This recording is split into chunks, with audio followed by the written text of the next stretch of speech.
Merci à vous qui nous rejoignez sur Makona FM. Vous nous écoutez partout ici à Guékédou sur cette radio. Merci de votre fidélité. Merci à ceux qui nous rejoignent également sur Suite FM Guinée 99.1 à Conakry tous les soirs à 18h. Retrouvez l'intégralité de l'émission évidemment sur cette radio. Guinée, donc c'est un pari réussi comme on les aime, celui d'un agriculteur guinéen.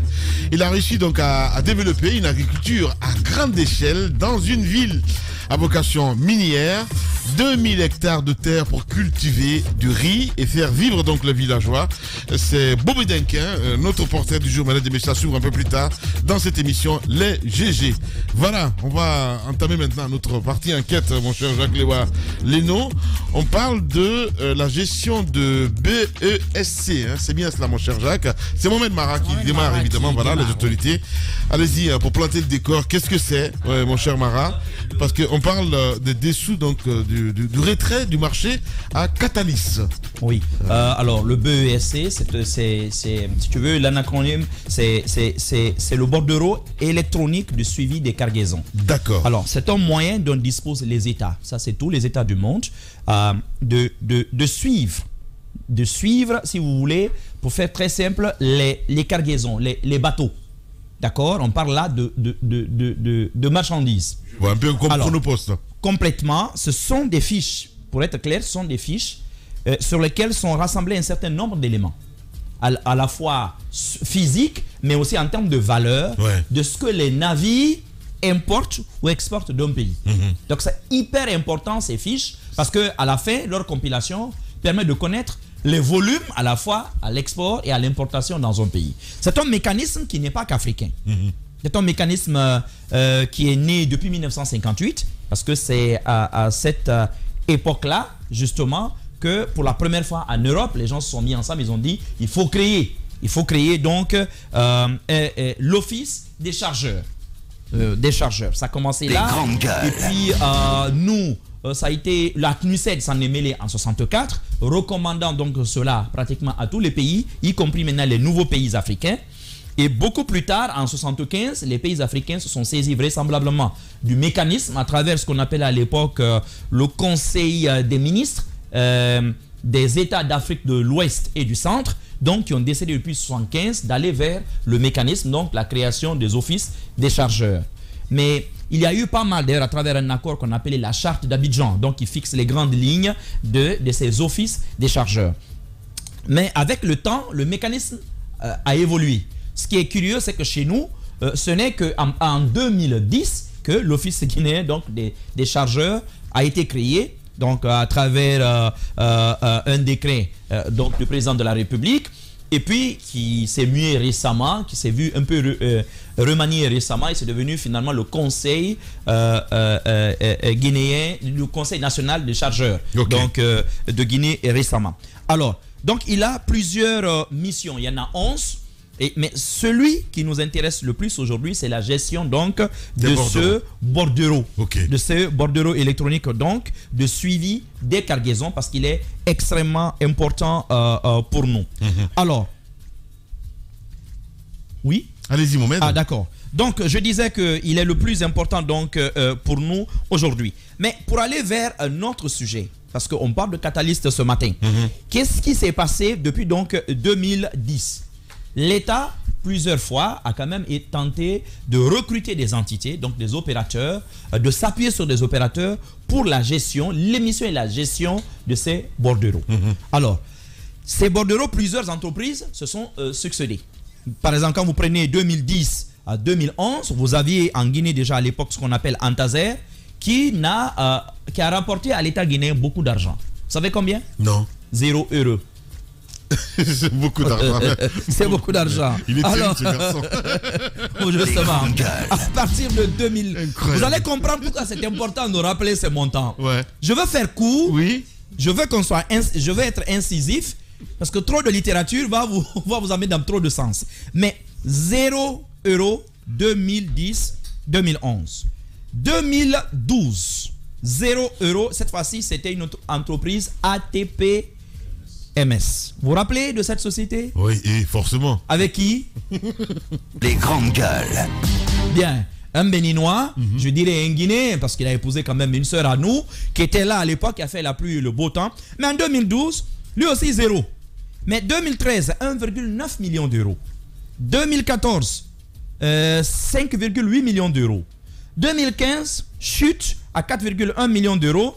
Ainsi de suite, jusqu'en 2018, le total en 6 ans, il n'a rapporté que 28,1 millions d'euros. 6 ans d'exercice. Et puis donc 2018, c'est quand même finalement Catalyst, donc à l'origine américaine, qui arrive. Antazer, je rappelle, était belge à l'origine. Et ceci arrive avec un seul segment dans un premier temps, 2018, c'est-à-dire il ne monitorait que les importations. Les importations. Et pas les exportations de la Guinée. Dieu sait qu'on sort pas mal de choses de ce pays. Mais en termes d'importation seulement, en 4 ans, ils ont rapporté 36,1 millions d'euros. Carrément. 4 ans. Waouh. 36,1 millions d'euros, rien que sur les importations. Alors, ça c'est... Mais n'oublions pas que dans le contrat, avec Catalyst aujourd'hui qui est le sujet de cette enquête, l'État dans sa convention dans le partage des gâteaux, l'État leur cède 40%. Donc à l'opérateur Catalyst. Ouais. L'État lui se réserve les 60%. Vous allez comprendre tout à l'heure pourquoi il y a tout ce branle-bas. Parce que quelque part, pour s'assurer aussi qu'on a les 60%, c'est quelque part normal de chercher à savoir est-ce que ce qui est déclaré est exact. Mais sauf qu'il y a des mécanismes, et Tamba va revenir là-dessus, sauf qu'effectivement, il y a des mécanismes qui permettent notamment, à travers des fichiers, un programme informatique intégré, de vérifier exactement ce qui rentre chez Catalyst. Ouais. Mais je rappelle les chiffres, par exemple, Antazer en 2 ans, 0 euros. Et on découvre récemment que malgré le fait que Antazer ait été dessaisi, Antazer continue d'émettre des bordereaux. Waouh. Jusqu'à novembre 2022. Après novembre, jusqu'à décembre. Voilà. Là, je ne sais pas pour les 3 derniers mois, mais jusqu'en décembre, oui, Antazer a continué à émettre des bordereaux. Donc ça, c'est la mafia, là. C'est plus que ça, parce que l'affaire, je crois même, est déjà judiciarisée. Officiellement, ils ne sont plus là depuis 2012, mais ils continuent de mettre les bordereaux. Wow. Ils continuent de percevoir de l'argent. Et ATPMS, donc, 28 millions d'euros en 6 ans contre 36 millions d'euros en 4 ans. Pour Catalyst. Moins de 4 ans, puisque ceux qui sont arrivés en 4 ans, normalement, leur contrat devait arriver à échéance dans 6 mois. Et là, patatras, sans dénonciation, sans écriture aucune, sans rapport d'audit ou de quoi que ce soit, déposé auprès donc de Catalyst. On se réveille un beau matin. On se réveille et on apprend que le ministère des Transports a décidé de geler, de les dessaisir de la convention et puis de passer à autre chose. Mais en attendant, on annonce que pendant 1 an, il va y avoir une petite phase transitoire pendant laquelle un autre opérateur va venir quand même continuer le travail. La question est de savoir, si c'est pour changer les parts de marché, pourquoi on ne demanderait pas à renégocier avec ceux qui sont déjà là? En même temps, il n'y a même pas eu de dénonciation. Il n'y a pas eu de dénonciation. Ça semble un peu bizarre. Ça semble un peu bizarre. Et il y a des... Tamba va t'en parler tout à l'heure. Il y a eu des rapports bizarrement venant de l'Office guinéen même des chargeurs qui ont fait des évaluations. Et on vous trouve aujourd'hui que sur 45 points, 42 sont satisfaisants à ce jour. Au jour où nous rendons compte, il n'y a que 3 qui sont à moitié ou en tout cas en partie accomplis. Mais malgré cela, le ministère des Transports est formel. Le ministre, je vais le dire, lui, il est formel, il n'a pas vu ce rapport. Le ministre des Transports. Le ministre, lui, n'a pas vu ce rapport. Félix n'a pas vu le rapport. 2. L'inspection générale des finances, à la demande de la direction nationale comment ça s'appelle, des marchés publics, a aussi fait un audit. Là également, nos équipes se sont démenées, Tamba en personne, Jacques, se sont énormément démenés. Ils sont montés jusqu'au plus haut niveau, jusqu'à l'inspecteur général en personne. Et dit oui, c'est fait, mais nous ne pouvons pas vous donner le rapport parce qu'il n'est pas public pour le moment. Mais le mandaté, lui, il a ou il pourrait avoir le rapport. Sauf que là aussi, le ministre est formel, lui non plus n'a pas vu ce rapport d'audit. Alors sur la base de quels éléments le ministère a dit il faut arrêter? Il y a des études techniques menées par des conseillers et c'est là où vous allez découvrir que le fruit était déjà dans le verre. Le ministre peut être de bonne foi, je ne sais pas. Gros point d'interrogation, mais bon. Les éléments sur lesquels il a fondé son analyse et son regard, donc sa décision, ça interroge. Très bonne interrogation, mon cher Mara. On va continuer. Hein. Comment est-ce possible? Le ministre qui dit, je ne suis pas au courant, je ne suis pas du tout associé. Que se passe-t-il, mon cher Zakari Milimono? À la décharge du ministre, il y a beaucoup de documents qu'on a invoqués, qu'on a évoqués au ministre Félix. Il n'était pas au courant. Allez sur le site de l'inspection générale des finances en France. Vous allez voir, les rapports sont alignés année après année, accessibles à tous, même à un Guinéen à partir d'ici. Pourquoi cache-t-on autant les rapports? On a eu l'inspecteur concerné, on a eu l'inspecteur général des finances. L'inspecteur concerné m'a demandé de repartir vers l'inspection générale des finances. J'ai demandé à avoir le contact, impossible. Je me suis démené, j'ai eu le contact. J'ai parlé avec l'inspecteur général des finances lui-même. Un personnage plutôt ouvert, plutôt sympathique, que j'ai au téléphone et qui me dit ce n'est pas encore versé dans l'espace public. Pour le moment, le commanditaire nous a demandé de faire le travail, on a fait le travail. Vous pouvez soit trouver le document chez lui ou simplement auprès du commandité. Sauf que le commandité, qui est catalyste notamment, lui, il n'a pas le rapport. C'est-à-dire que tu es contractant sur une convention, on l'audite, mais tu n'as pas le document.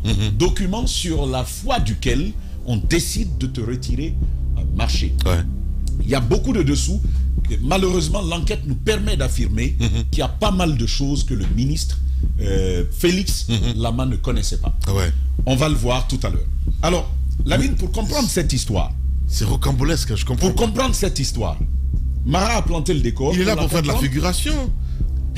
Non mais je suis désolé moi je suis... Non, tu connaîtras les raisons. Je vois un grand baron. Je vois un grand baron. Sur ceux qui nous écoutent à la radio, ils comprennent un petit peu le fond sonore en ce moment. Allez-y, parce que c'est une histoire à dormir debout. Allez-y mon cher. D'accord. Donc pour comprendre cette histoire, il faut aller même à l'histoire du marché de passation sur le BESC. Parce que c'est de là que tout est parti. Et c'est ce qu'on va faire ce matin en s'efforçant d'être rapide. Je rappelle que l'avis d'appel d'offres, c'était pas un avis d'appel d'offres ouvert. C'est un avis d'appel d'offres restreint.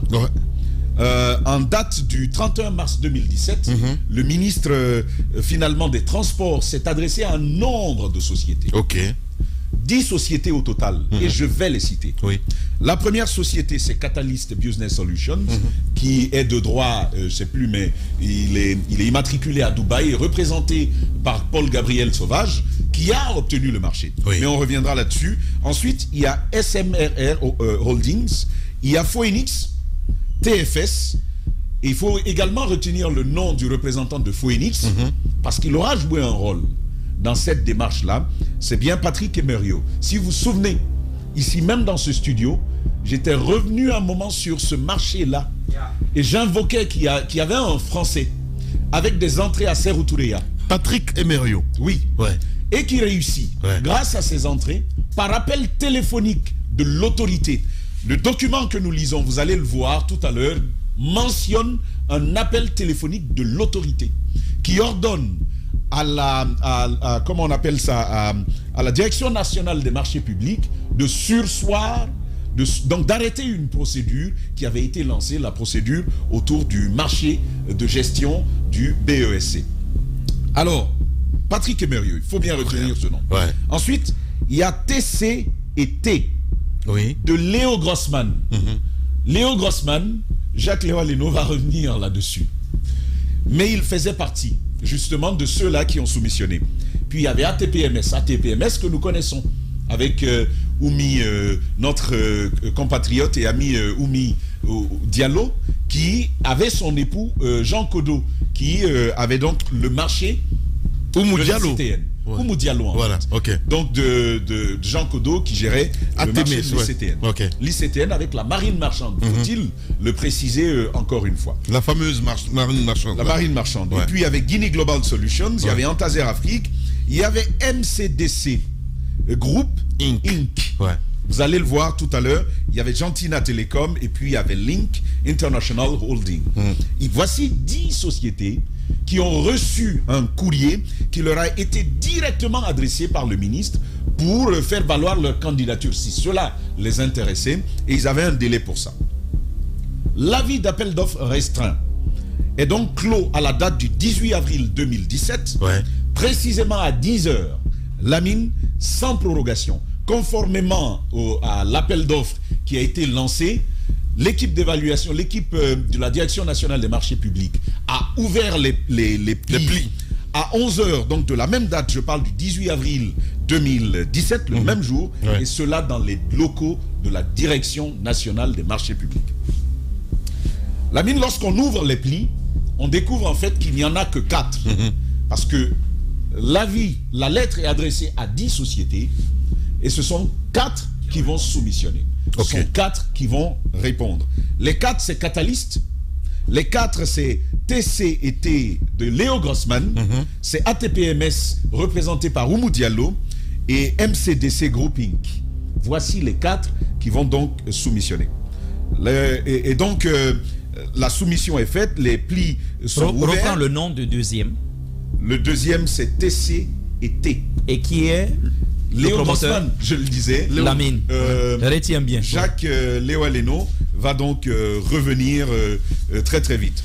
Mais dès le début de l'évaluation, il y a une société dont l'offre va être jugée totalement insuffisante.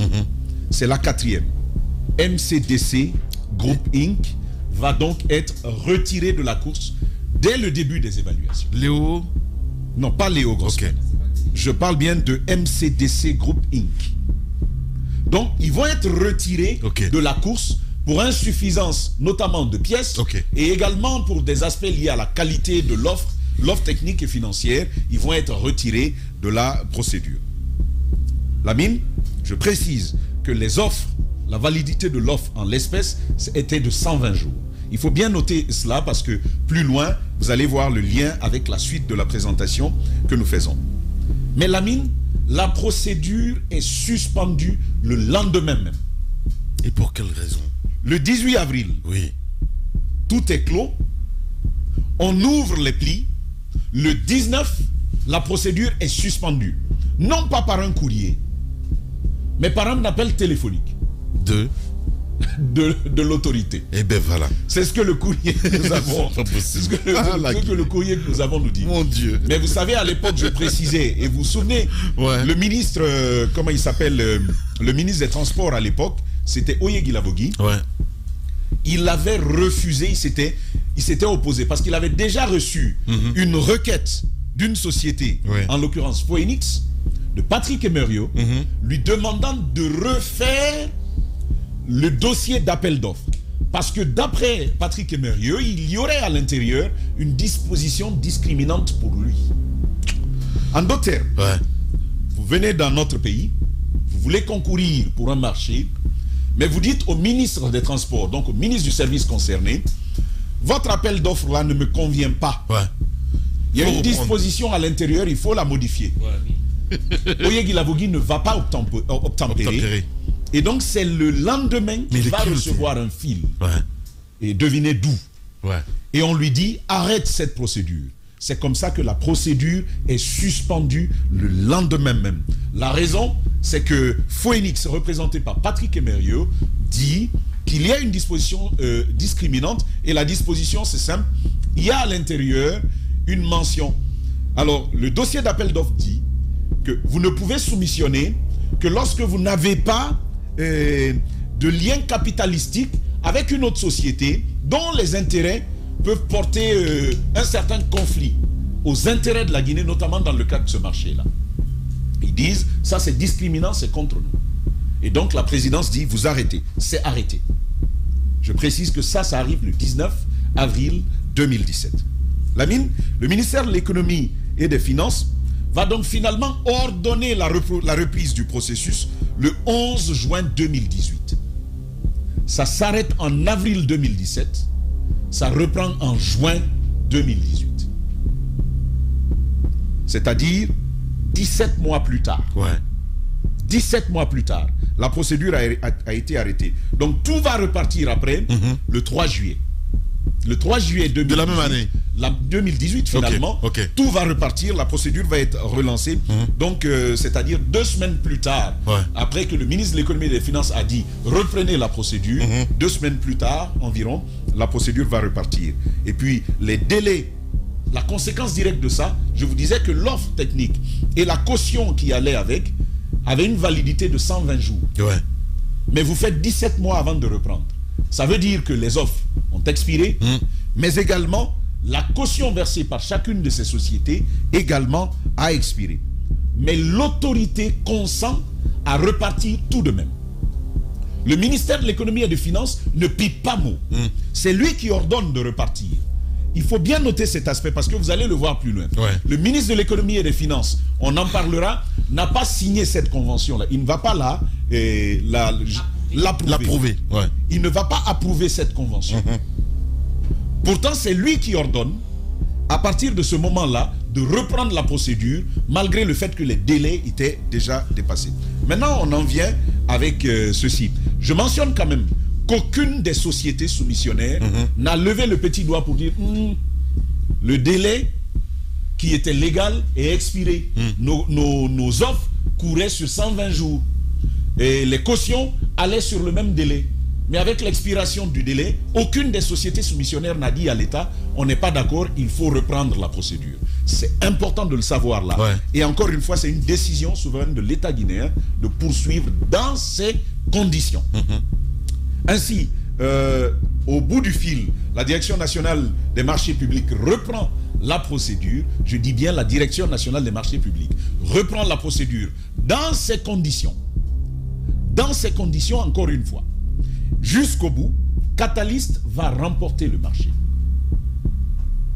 Catalyst va remporter le marché, document à l'appui. Lamine, c'est important que je vous lise les pages. Ce n'est pas toutes les pages, mais quelques bouts des pages 28 et 29 du document d'évaluation de ce marché-là. Vous allez voir ce qu'il en est. Vous avez les 4 sociétés. Les 3 sociétés. TCET, Catalyst Business Solutions et puis ATPMS. L'expérience spécifique en matière de développement informatique, Catalyst remporte 5 points, tous les autres ont 0 points. Toutes les 2 autres sociétés. Le système informatique de gestion du BESC, en fait ce que vous devez se comprendre, c'est que dans un dossier d'appel d'offres, il y a des responsabilités, des missions spécifiques qui sont définies préalablement pour le prestataire qui va être recruté. D'accord? Donc, le dossier d'évaluation reprend ligne après ligne ces missions-là. Et sur chacune de ces missions, il y a des notations. Donc, ce qui va nous importer ici, je veux rapidement noter cela, Lamine, c'est par rapport à la capacité du soumissionnaire à développer un système informatique de gestion du BESC. Catalyst va remporter 30 points, TCET va remporter 25, ATPMS va remporter 19 points. Et puis il y a une remarque, une critique qu'on a faite à Catalyst. Ça existe dans les documents que nous avons pu consulter, c'est que Catalyst ne fait pas dans la gestion du BESC, que ce n'est qu'un acteur qui intervient dans la communication. Lamine, voici ce que le document dit. Le document de l'évaluation apporte la preuve du contraire. Ce qu'ils disent, le voici. Expérience spécifique en matière de gestion maritime et portuaire, Catalyst remporte 10 points, TCET remporte 0 points, ATPMS remporte 10 points. Et c'est noté sur 10, c'est-à-dire 100%. Catalyst remporte ce marché-là. Et il y a même des éléments qui viennent en appui de cela. Pour terminer sur ce premier volet, en termes d'évaluation des offres, Lamine, TCET ne fait pas de proposition de clé de répartition de gestion de ce BESC, mais ATPMS propose... Alors, ATPMS propose 60% à l'État guinéen, 40% pour lui. Donc pour le partenaire technique, 40%, 60% à l'État.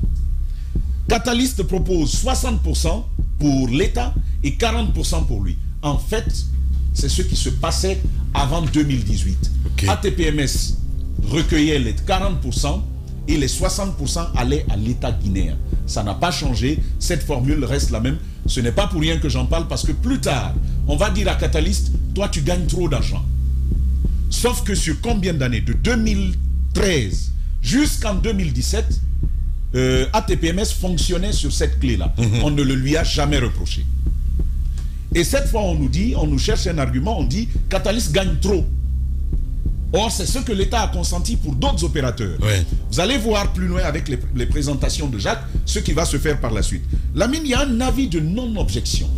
Vous savez, pour accéder à un marché de service public de ce type, la CGP émet un avis. Est-ce qu'il est favorable, est-ce qu'il n'est pas favorable, après tout le processus. Donc, après le processus de sélection que je viens de présenter, la CGP va écrire à la directrice nationale des marchés publics pour lui dire en filigrane, après examen du dossier par mes services techniques, je vous informe, que la CGP n'a pas d'objection sur les conclusions de la commission d'évaluation proposant l'attribution provisoire de la convention de délégation de services publics afférente au BESC à la société Catalyst Business Solutions ayant obtenu le score le plus élevé avec un investissement de 600 000 € et un délai d'exécution de 60 mois. En d'autres clairs, ça veut dire l'État a examiné tout le processus et on est d'accord attribuer le marché à Catalyst. Ouais.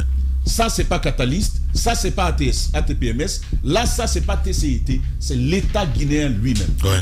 La Direction nationale des marchés publics a donc obtenu cela.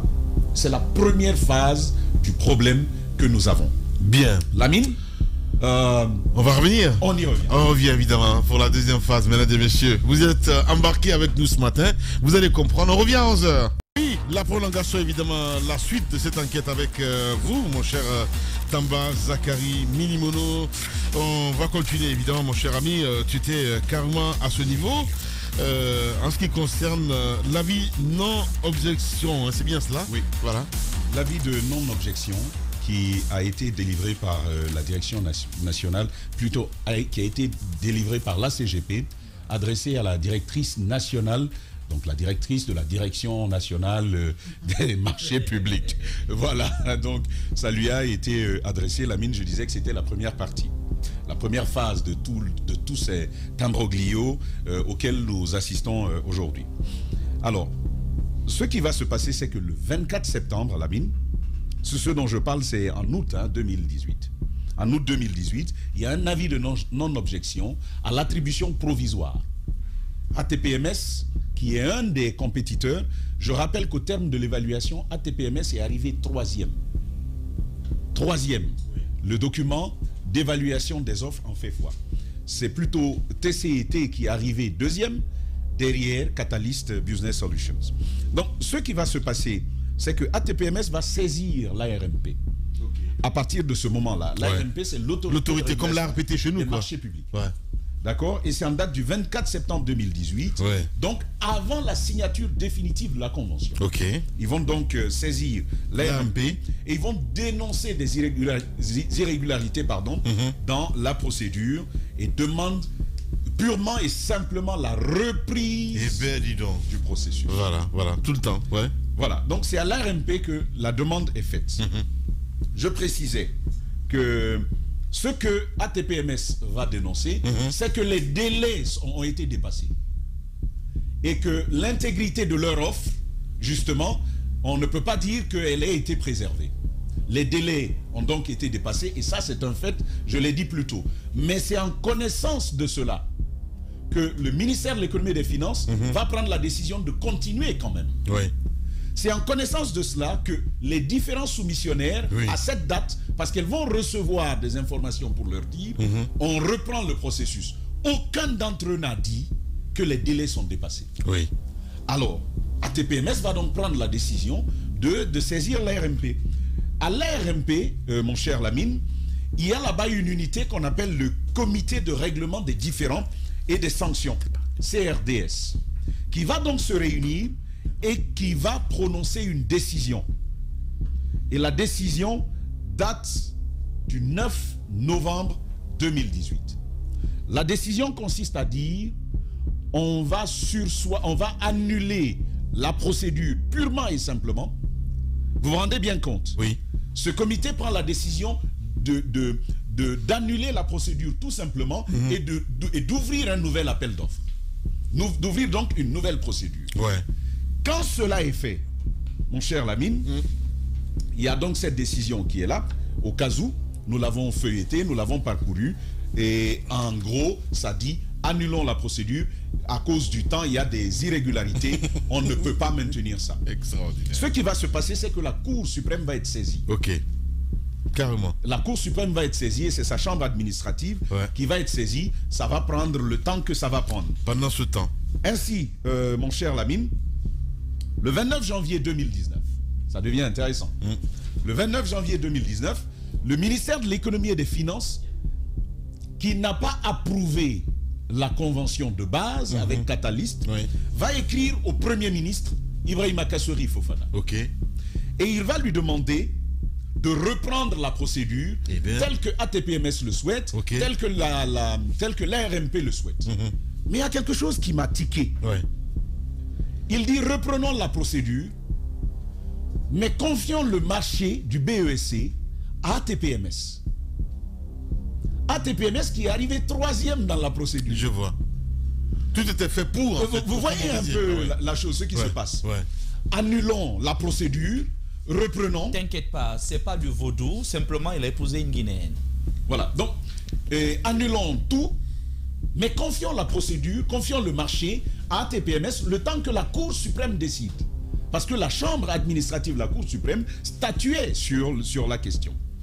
C'est par un courrier que cela va être fait, et en attendant donc l'arrêt de la Cour suprême. Lamine, le 4 février 2019, la Cour suprême, ça c'est le courrier dont je parlais, et on va revenir là-dessus tout à l'heure, je reviendrai là-dessus. Donc la Cour suprême va statuer, mais le PM va répondre le 4 février. Au 2019. 2019. Ouais, c'est bien cela. Le PM va répondre au ministre de l'économie et des finances. Ok. Lamine, mais il y a un autre passage intéressant que j'aimerais qu'on lise avant de lire la quintessence de cet élément-là. En fait, et je vous le dis, ce que le ministre de l'économie et des finances avait dit, c'était de dire permettre à la société ATPMS de poursuivre ses activités en attendant l'arrêt de la Cour suprême qui a été saisie. C'est ce qu'ils nous disent. Mais le Premier ministre reçoit cette requête-là et il l'adresse à son conseiller, Simon-Pierre Camara, qui est vivant, peut vérifier. Le conseiller étudie le dossier et il dit ceci au Premier ministre. Toutefois, en me référant au décret de création du Conseil guinéen des chargeurs et de nomination de ses dirigeants, ceux-ci peuvent engager la société dans le cadre d'obligations contractuelles. En d'autres termes, ils ont la personnalité morale, ils sont capables eux-mêmes d'engager le Conseil guinéen des chargeurs sans attendre d'autorité particulière. Donc, ils en ont la responsabilité. Il dit par contre, les objections soulevées pour l'attribution du marché ICTNB-CS par le ministre de l'économie et des finances ne repose sur aucune base juridique. Par conséquent, la décision du comité de règlement des différends et des sanctions de l'autorité de régulation des marchés publics d'annuler l'attribution de la présente délégation de service n'est pas fondée. C'est ce que le conseiller dit au Premier ministre, Ibrahima Kassori Fofana. Il lui dit, il serait souhaitable, monsieur le Premier ministre, donc, que le ministre en charge de l'économie et des finances approuve le contrat. Le conseiller dit ça au docteur Ibrahima Kassori Fofana. En retour, en date du 4 février 2019, le Premier ministre écrit au ministre de l'économie et des finances. Et il lui dit, l'analyse du dossier par mon cabinet fait ressortir que le processus de validation des offres conduite par la commission n'a souffert d'aucune irrégularité. Premier élément. Deuxièmement, de même, la chambre administrative de la Cour suprême a délibéré dans son arrêt numéro, il est là, cet arrêt, c'est lui qui est là sous la main, tu peux le montrer. Donc, vous avez donc cet arrêt-là, il dit donc à délibérer que la demande de sursis à exécution formulée par l'opérateur ATPMS est mal fondée et en conséquence a rejeté la demande. La Cour suprême a rejeté la demande de ATPMS. Je vous demande donc alors de bien vouloir approuver le contrat liant le Conseil guinéen des chargeurs à Catalyst pour permettre à la direction du Conseil guinéen des chargeurs de poursuivre ses activités normalement. Ça, c'est pas nouveau. C'est pas CNRD, c'est depuis le temps de Dr Kassori que ce courrier a été adressé au ministre de l'économie et des finances qui ne s'est pas exécuté. Le ministre de l'économie et des finances n'a pas approuvé le contrat de Catalyst. Mieux, il demande à l'État de confier la gestion du BESC à une société qui est arrivée 3e. Pourquoi? Moi, je ne sais pas. Je m'en vais rapidement terminer avec les éléments que j'ai sous la main avant de soulever un ensemble de questionnements que nous avons. Jacques va nous aider en cela. Vous allez voir en fait que toute cette affaire est peut-être partie de plus haut. Cette affaire est peut-être partie de plus haut. Je ne veux pas lui couper les herbes sous les pieds. Jacques va y arriver dans un instant. Lamine, la Cour suprême a donc décidé, non, vous n'êtes pas fondé de vous porter dans ce recours-là. Laissez la procédure en cours et elle va continuer. Ça, c'est une décision, c'est un arrêt de la Cour suprême. Alors, Lamine, le ministre de l'économie et des finances ne va pas signer la convention. Okay. Malgré l'invitation de la primature, malgré l'arrêt de la Cour suprême, ouais. Il ne va pas signer. Ouais. Ce qui va néanmoins m'étonner, ce qu'il reproche à la procédure, ouais. C'est lui qui a ordonné la reprise de la procédure dans des délais dépassés. Le même ministre.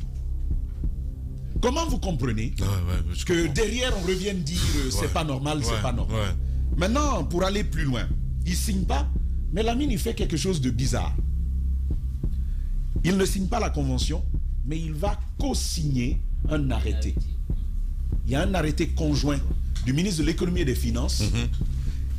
Lui, il va venir le signer. L'arrêté porte gestion des revenus provenant de l'application du bordereau électronique de suivi des cargaisons.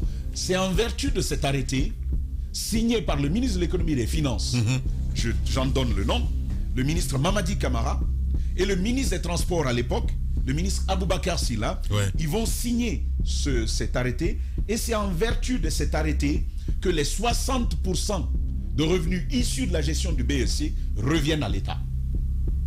Mais il signe cet arrêté, il y a une ligne qui m'a interpellé. Je ne sais pas comment on appelle ça, c'est les préambules, la partie vue là. Les considérants. Vous allez voir une ligne, et je l'ai mentionné, vu la convention numéro telle du 9 octobre 2018 portant mise en œuvre du bordereau électronique. Sur la base de la convention que lui... Tu rejettes une convention, tu ne la signes pas, mais tu la vises pour motiver un acte. Ce ministre de l'économie et des finances l'a fait, mais il refuse de signer le bordereau. Vous allez voir un peu plus loin, ce courrier, il est là. Catalyst va donc opérer conformément à la demande du Premier ministre, conformément à l'arrêt de la Cour suprême, conformément à cet arrêté conjoint, signé par le ministre de l'économie et des finances. Ils donc vont continuer à opérer, mais uniquement sur les importations.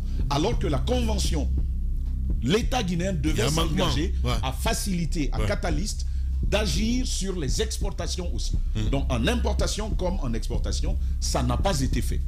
Alors, un manquement de l'État jusqu'à la prorogation, parce qu'aujourd'hui il y a un avenant, mais cet avenant va être mis à l'eau simplement parce que le ministre des Transports a décidé de lui retirer le marché. Et c'est en date du 28 février. Il va donc adresser un courrier au ministre de l'économie. 28 février 2023, il faut le rappeler. Le ministre de l'économie et des finances va donc demander une dérogation spéciale pour recruter par entente directe une autre société, un autre opérateur, l'actuel ministre des Transports.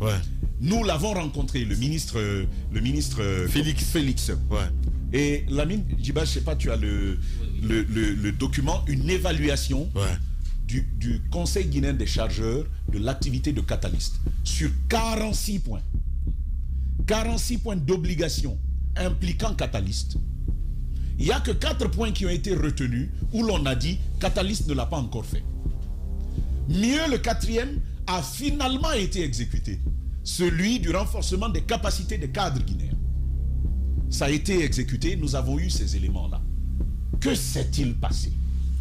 Comment fait-on pour conclure un tel marché, pour le laisser s'exécuter, alors que soi-même on a entretenu la brouille, et de revenir derrière dire ah non, c'est pas un bon marché, il ne faut pas y aller.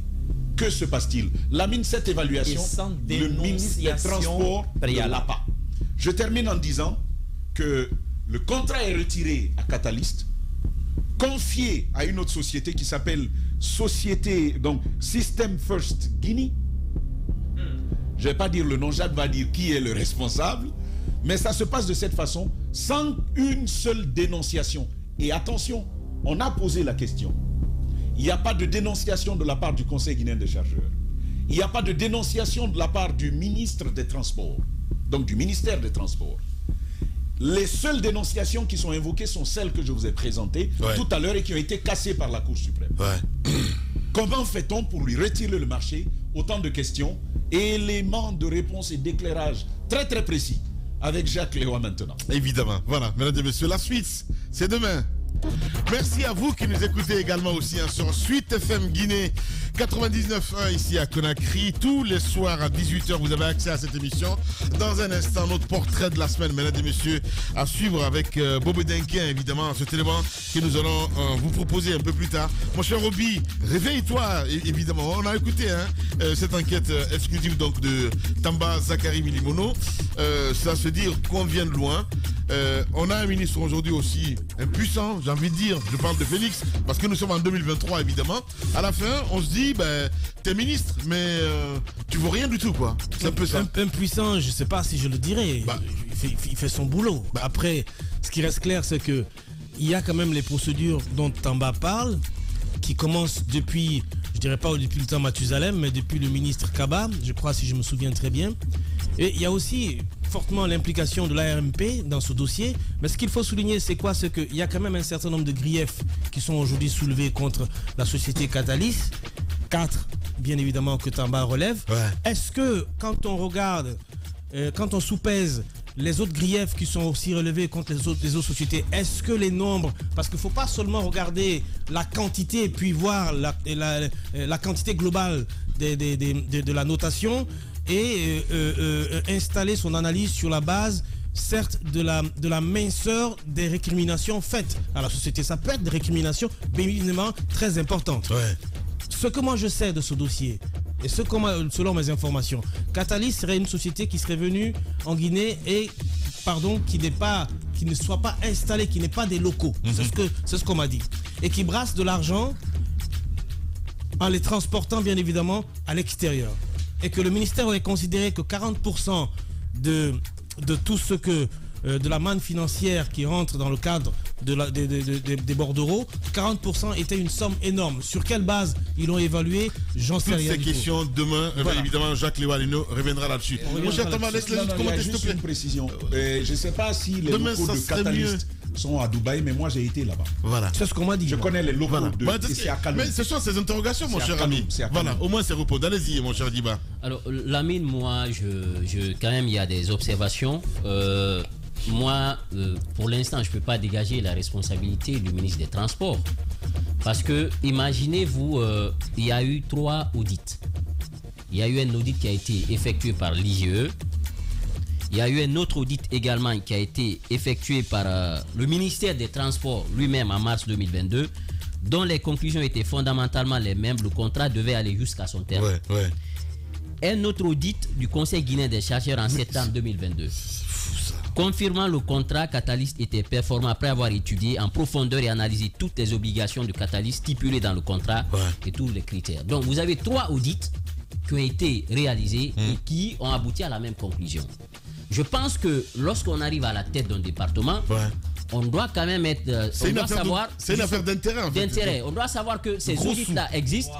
C'est une affaire d'intérêt. Non, je vais aller rapidement. On doit savoir que les audits-là existent. Mais ce qui est encore grave, Lamine, quand même, vous avez la Cour suprême. Quand même. Qui a rendu un arrêt, l'arrêt de la Cour suprême, sur le fond et sur la forme. Et cet arrêt-là s'est imposé à tout le monde. Et qui a rendu un arrêt. Mais le régime a quand même changé. Mars 2023, le ministre des Transports, quand même, qui fait une lettre dans laquelle on demande la résiliation. Mais mieux, en tout cas, on veut donner pour 12 mois cette activité à une autre société. En avril 2019, justement, dont le nom réapparaît dans ça. Maintenant, puisque c'est une affaire de gros sous, moi je suis sûr qu'il y a des hauts commis de l'État qui sont très bien placés. On saura demain. Ils sont en train de tirer les ficelles. On saura demain. Parce que si une société, la mine, je finis, qui a réalisé quand même 36 millions d'euros en seulement 4 ans, comparé à l'autre en 6 ans qui a fait 28 millions d'euros. Ouais. Et en 2012, Mohamed Mara le rappelait, 0 euros. 0 euros. Ça, c'est 2013, pareil, 0 euros. Justement, voilà. Et la première société. Voilà. Et la société. 0 euros. 0 francs guinéens. 0 francs guinéens. Je pense que 0 euros. C'est 0 euros pour l'État guinéen. Bien. Mais ça veut dire que tout ce qui est engrangé par Catalyst est partagé avec d'autres personnes. Mais demain, on en fera plus, Mohamed, s'il te plaît. Et Antazer, pardon, Antazer. T'en sais beaucoup. Oui, non, je ne dis rien. C'était juste par rapport à ce que dit Roby. Est-ce que, parce que cette évaluation de l'OGC qui dit qu'il y a 4 récriminations, mon cher Roby, le ministre dit qu'il n'a jamais vu ce rapport. Voilà, donc il ne peut même pas s'appuyer là-dessus. Je finis sur les chiffres, c'est 36 millions en 4 années. Et mieux, puisque ça, ce sont sur les marchandises. La mine, le BSE, sur les substances minérales à l'exportation. Parce que c'est sur les mines aussi, c'est appliqué. Ouais. Et imaginez-vous, l'État peut engranger 20 millions de dollars annuels à travers cette solution-là.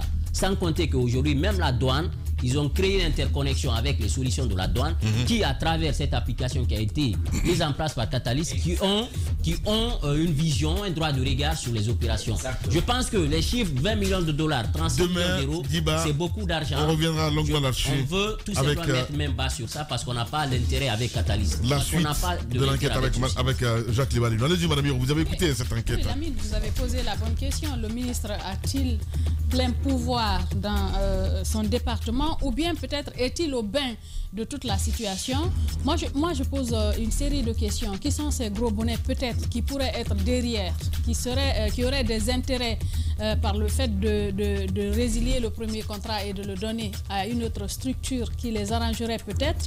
C'est la question que je me pose parce que c'est la série de questions que je me pose parce que c'est pas une première en République de Guinée. Ouais. C'est une guerre d'intérêt, une guerre un problème de gros sous. De gros sous. Vous savez qu'il y a des gens, des personnalités généralement tapis dans l'ombre et le plus souvent, quelquefois, la présidence de la République même qui dicte leurs leçons, qui disent au ministre tu fais ci, tu fais ça, ou bien tu dégages. Ouais. Maintenant, ça reviendra au ministre de prendre ses responsabilités. Évidemment. Soit tu prends tes responsabilités, tu acceptes de tremper dans la magouille, ou bien tu démissionnes. Ouais, parce que sinon, de toutes les façons, je me dis que c'est un jeune ministre qui a quand même marqué... je connais Félix. Ah. Je me dis que il pourrait pas accepter de laisser ternir son image. Ouais. On verra bien demain. Il est bien parti, ça m'étonnerait qu'il trempe dans ce genre de voilà, Moussa Yoroba, on verra bien demain. Parce qu'on a parlé de Dieu Gates, mesdames et messieurs. Et dans cette affaire aussi, ça tremble un petit peu aussi de ce côté. Est-ce qu'il y a de l'audio? Est-ce qu'il y a des éléments, des vidéos? Demain, vous le saurez.